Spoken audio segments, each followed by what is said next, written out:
আজকে আকাশে মেঘের আনাগোনা আর সকাল থেকেই সুন্দর একটা মিষ্টি হাওয়া সবসময়ই বয়ে যাচ্ছে। তাই ভাবলাম সন্ধেবেলার জন্য গরম গরম কিছু স্ন্যাক্স বানিয়ে নেওয়া যাক, যেটা ঘরের সবার মনকে আনন্দ দেবে। তাহলে চলুন আর দেরি না করে সিধে চলে যাই রান্নাঘরে। নমস্কার বন্ধুরা, টুকির রান্নাঘরে সবাইকে স্বাগত। আমি আজকে চলে এসেছি একটা নতুন রেসিপি নিয়ে, আলুর চপ। সব বাঙালিদেরই এটা কিন্তু ভীষণ প্রিয় সন্ধেবেলা স্ন্যাক্স হিসেবে। আলুর চপের সাথে যদি একটু মুড়ি মাখা হয় তাহলে তো আর কোনো কথাই নেই। তাহলে আসুন দেখে নেওয়া যাক আজকের রেসিপি। প্রথমেই এখানে আমি 4টে আলু নিয়ে নিয়েছি মিডিয়াম সাইজের। আলুগুলো আমি খোসা সহ কুকারে সেদ্ধ করে নেব। তার জন্য কুকারে দিয়ে দিয়েছি পরিমাণ মতো জল। এই সময় আমি গ্যাসের ফ্লেমটাকে মিডিয়ামে রেখে 2টো সিটি দিয়ে নেব। কুকারে 2টো সিটি পড়ে গেছে। কুকারটাকে এক পাশে সরিয়ে রেখে আমি একটা ভাজা মশলা বানিয়ে নেব।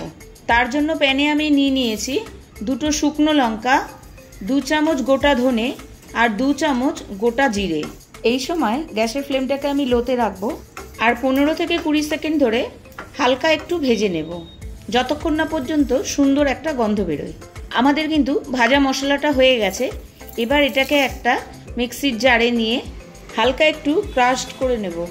এরপর আলুর মশলাটা বানানোর জন্য প্রথমে নিয়ে নেব 2 কোয়া রসুন, একটা মিডিয়াম সাইজের পেঁয়াজ আর 1 ইঞ্চি আদার টুকরো। আমি নিয়ে নিয়েছি এখানে 4টে কাঁচা লঙ্কা। আপনারা আপনাদের পছন্দ অনুযায়ী ঝাল কম বা বেশি করতে পারেন। এখানে আমি পেঁয়াজ, আদা, রসুনের খোসা ছাড়িয়ে ভালো করে ধুয়ে নিয়েছি। পেঁয়াজ ও কাঁচা লঙ্কাকে কুচিয়ে নেব। আদা ও রসুনকে আমি পেস্ট করে নেব।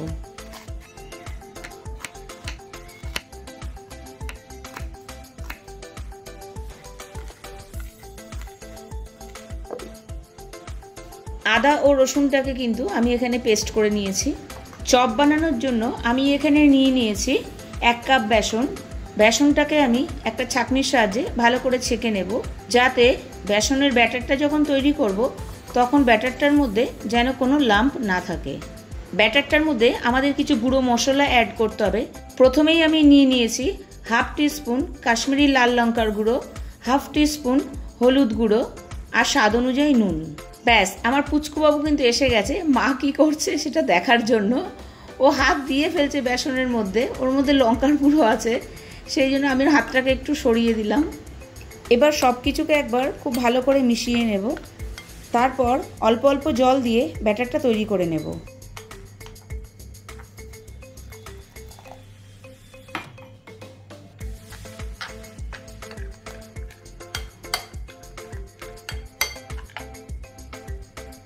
এখানে আমি 1 চুটকি থেকেও কম বেকিং সোডা অ্যাড করেছি। এটা অপশনাল। ব্যাটারটাকে ভালো করে মিশিয়ে তার মধ্যে দিয়ে দেব 1 চামচ তেল। আবারও সব কিছুকে খুব ভালো মতো মিশিয়ে নেব। আমি এখানে নুনটা একটু টেস্ট করে নিচ্ছি যে সব কিছু ঠিকঠাক আছে কিনা। ব্যাটারের ঘনত্বটা কিন্তু এরকমই রাখতে হবে। ব্যাটারের মধ্যে কিন্তু নুনটা একদম ঠিকঠাক আছে, আর একটু নুন লাগবে না। সেদ্ধ করা আলুগুলোর খোসা ছাড়িয়ে আমি একটা গ্রেটারে গ্রেট করে নেব।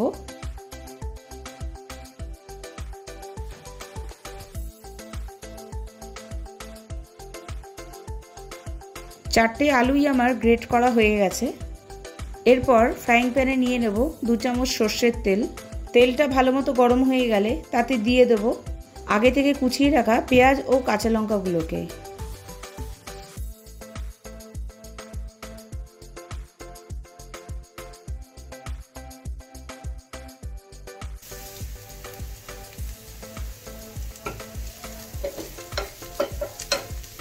পেঁয়াজটা হালকা বাদামি হয়ে আসলে তার মধ্যে দিয়ে দেব আদা ও রসুন বাটা। একটু নাড়াচাড়া করে কাঁচা গন্ধটা চলে গেলে তার মধ্যে দিয়ে দেব একে একে গুঁড়ো মশলাগুলোকে।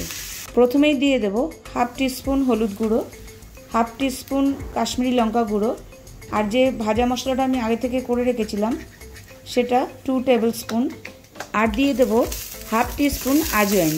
এবার সব কিছুকে ভালো মতো আবার একবার মিশিয়ে নেব আর মশলাটা একটু ফ্রাই করে নেব। মশলাটা ফ্রাই হয়ে গেলে তাতে দিয়ে দেব সেদ্ধ করে রাখা আলুগুলোকে। তারপর আবারও সব কিছুকে ভালো মতো মিশিয়ে হয়ে যাবে আমাদের আলুর চপের আলু তৈরি। আর আলুতে দিয়ে দেবো পরিমাণ মতো নুন।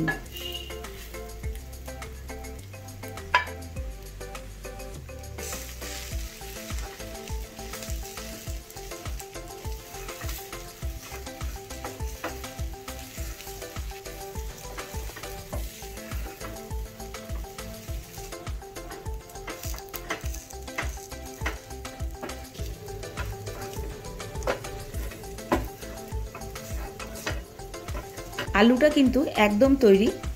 এরপর একটা কড়াই নিয়ে নেব আর তাতে দিয়ে দেব 1 টেবিলস্পুন তেল। তেলের মধ্যে 1 মুঠো চিনেবাদাম দিয়ে দেব আর সেগুলোকে একটু লালচে করে ভেজে আলুর সাথে মিশিয়ে নেব। এটা অপশনাল, কিন্তু আমি বলবো এই বাদামটা কিন্তু আলুর চপের টেস্টটাকে ডাবল করে দেয়।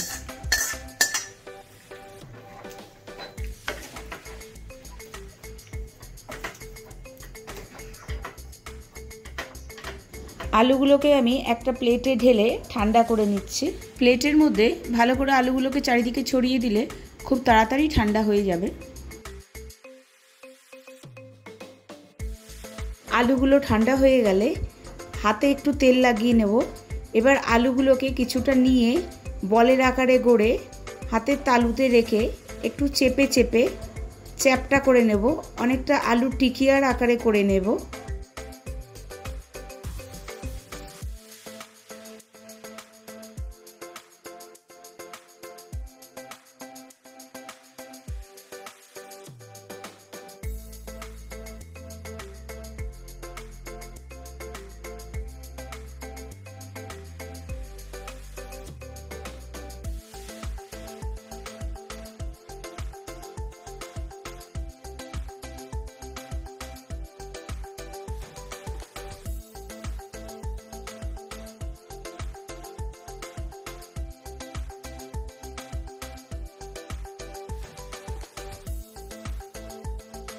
এবার প্রত্যেকটা আলু টিকিয়াকে বেসনের গোলার মধ্যে ডুবিয়ে কড়াইতে খুব লাল লাল করে ভেজে নিলেই হয়ে গেল আমাদের আলুর চপ তৈরি।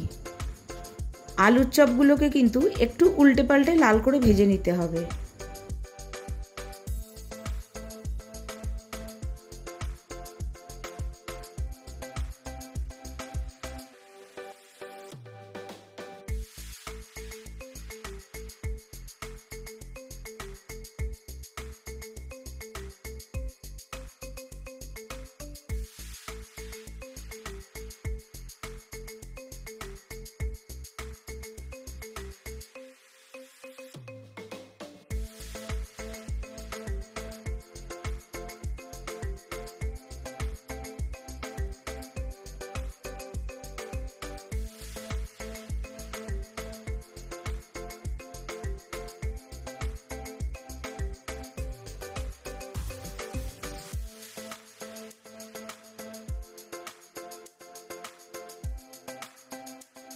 আমি ওপর থেকে ছড়িয়ে দিচ্ছি একটু বিট নুন। এবার আরেকটা কড়াই নিয়ে নেব, তাতে দিয়ে দেব 1 টেবিলস্পুন সর্ষের তেল। সর্ষের তেলটা ভালো মতো গরম হয়ে গেলে তাতে ফোড়নে দিয়ে দেব একটা লাল শুকনো লঙ্কা 2 টুকরো করা, আর দিয়ে দেব অর্ধেকটা পেঁয়াজ কুচানো। এবার পেঁয়াজটাকে একটু হালকা বাদামি করে ভেজে নিতে হবে। ভাজা হয়ে গেলে তার মধ্যে দিয়ে দেব মুড়ি। এইভাবে মুড়ি মাখাটা কিন্তু আমি আমার মায়ের থেকে শিখেছি। এই মুড়ি মাখাটা আমার বাবার অত্যন্ত প্রিয়।